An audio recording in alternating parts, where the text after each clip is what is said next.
Universal law of ग्रेविटेशंस और Newton's law of ग्रेविटेशंस, तो इसमें प्रूफ करनी होती है F equals to G m1 m2 अपन r स्क्वायर। सो दो मासेस कंसिडर करनी पड़ेगी m1 m2 जिसके बीच का डिस्टेंस r होता है, इस दोनों के बीच में जो फोर्स लग रही है दैट इज कैपिटल F। तो यहाँ मैंने लिखा कि consider two bodies of masses m1 and m2 separated by distance r, दोनों के बीच की डिस्टेंस r है, और जो ग्रेविटेशनल फोर्स इस पर एक्ट कर रही है वो कितनी है, F एक्ट कर रही है, यहाँ पे आप देख सकते हो।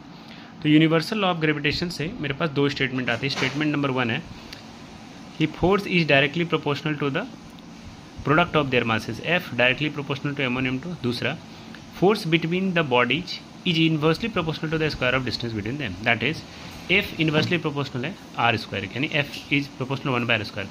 On combining equation 1 and 2, F directly proportional to m1 m2, इस दोनों को कंबाइन कर देंगे इक्वेशन 1 और इक्वेशन 2 को, तो m1 m2 न्यूमरेटर में आ जाएगा, न्यूमरेटर में, और r स्क्वायर डिनोमिनेटर में आ जाएगा। तो जब प्रोपोर्शनलिटी कांस्टेंट हटाते हैं, यहाँ पर एक कांस्टेंट आती है कैपिटल G, इस कैपिटल G को बोलते हैं यूनिवर्सल ग्रेविटेशनल कांस्टेंट, जिसकी वैल्यू 6.67 इंटू 10 की पावर -11 न्यूटन मीटर स्क्वायर पर केजी स्क्वायर होती है। SI यूनिट में अगर इसी को आप CGS में लोगे तो 6.67 इंटू 10 की पावर -8 डाइन सेंटीमीटर स्क्वायर पर ग्राम स्क्वायर होती है। ओके, क्योंकि 1 न्यूटन में 10 की पावर, अगर आप ध्यान दो, 5 डाइन होती है, इसलिए 5 इसमें सब्ट्रैक्ट हो जाएगा।